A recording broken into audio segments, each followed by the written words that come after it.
Hi there, I'm James Nathan, Masterchef winner 2008, and I'm just going to show you how to make a really cool thing called modelling chocolate. It's a really fun thing to play with. You can make beautiful flowers, intricate, well, anything you can make out of plasticine, you can make out of modelling chocolate. And it's really easy to do. There's a couple of things to watch out for, I'll just quickly show you. So the ratio is 2 to 1. I'm going to do dark chocolate today. If you're doing milk chocolate or white chocolate, the ratio is 4 to 1. So what I mean is 2 chocolate to 1 liquid glucose. And this is the dark chocolate. It's 100 grams of dark chocolate just melted. So that means you need to put 50 grams of liquid glucose into your dark chocolate. So if you were doing milk chocolate or white chocolate, you want 4 to 1. So obviously take care when you're melting chocolate. You don't really want it to go above 46 degrees centigrade for dark chocolate. Lower temperature for milk and white. But you can see, just melted. And then you're going to add liquid glucose. I kind of want it a bit warm because it's like a thick syrup. And trying to get it out of the tub is tricky. And the way to loosen it up is to heat it. But obviously if you heat that up too much and put it into chocolate and it goes above that sensitive temperature of chocolate, in this case 46, it's just going to split your chocolate and ruin it. So, it wants to be warm. I just had it in the sun, nice sunny day. It's just made it more like runny honey more than And then you're going to mix this. And the thing is, if you mix it too much, it's going to seize up. You want to have a smooth, glossy sort of dough at the end of this. So you want to mix the two together till it's like sort of Mr. Whippy ice cream is the texture you're looking for. Soft sort of ice cream. But once you get to that point, you don't want to over mix it, you want to stop. You can probably see it's sort of thickening up already. But that's the trick, is knowing when to stop. So I'm going to say that's about right there. I don't know if you can see that texture there. Oh, it just looks so delicious. And then you want to let that set. But there we are. We'll come back and have a look at it when it's nearly set.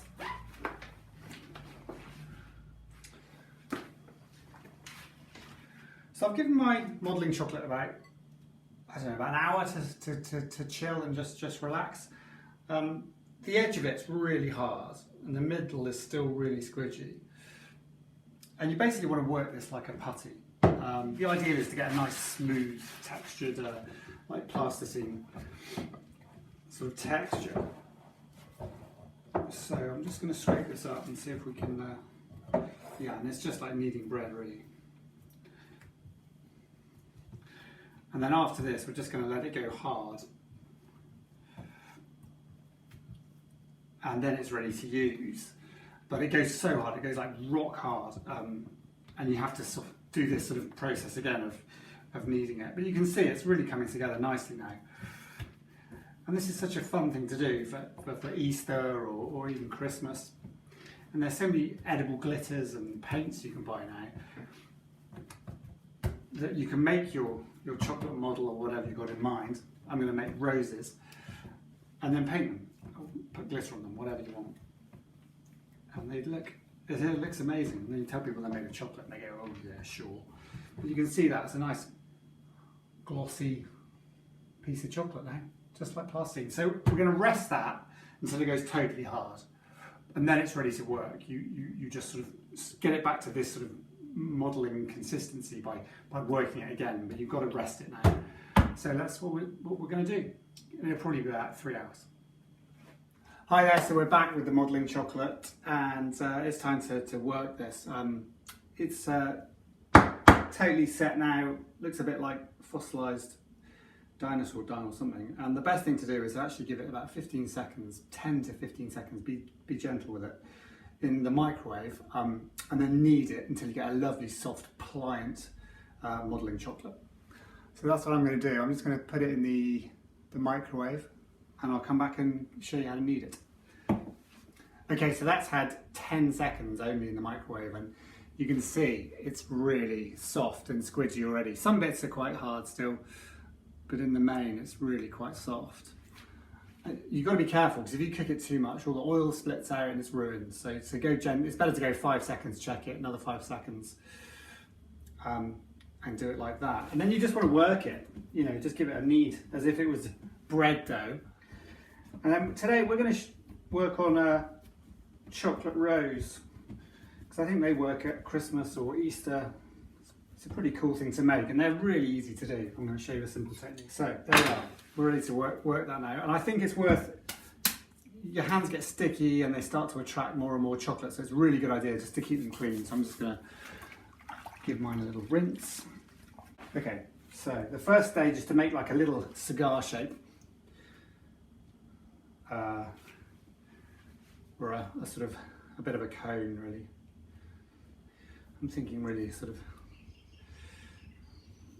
a toddler's finger, maybe is the best description. They're a bit, something like that. And then you're going to take sort of pellet-sized pieces. You can see that. And just sort of flatten that out until it resembles a kind of petal. If you go too thin, it starts to fall apart, but you know, that's pretty thin. If you can see that.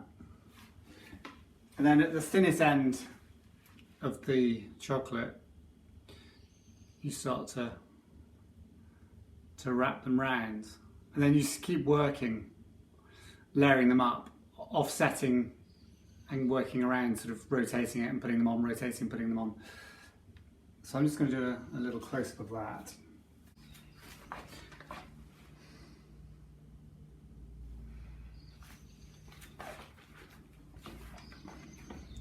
So there we've got that little piece I just made, one petal, and I've just made a few petals here, and I'll show you how to put them on.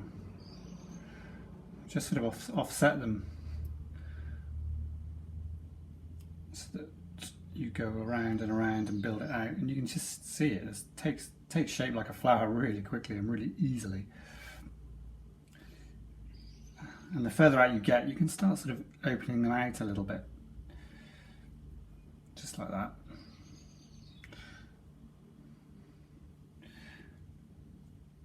And again,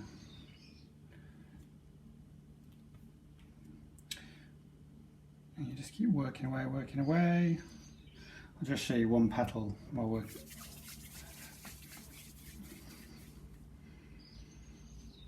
so I've got a little round ball, and I'll just sort of squidge it between my fingers, doing that until you get a nice petal. And on the real outer ones, if you really start to open them out, it does look kind of like a flower. I mean, literally took me a few moments. So there you have it, a chocolate rose, and what I'm going to use it for is just decorating an Easter egg set up. So you can just have a few flowers. I don't know, and stick the Easter egg on here, and we've got a sort of bouquet of roses. I don't know, something like that. I'll spend a bit more time on it, but that's basically it. I hope you enjoyed that little tutorial on what can be better than modelling chocolate. What a wonderful thing for a present. I hope you enjoyed that little tutorial on modelling chocolate. I mean, what can be better? Chocolate into pretty shapes. It's a really delicious and fun thing to do with the kids. Makes you look really good, and it's not very hard to do. So please give me a like, or even subscribe to my channel, and I hope to see you again soon.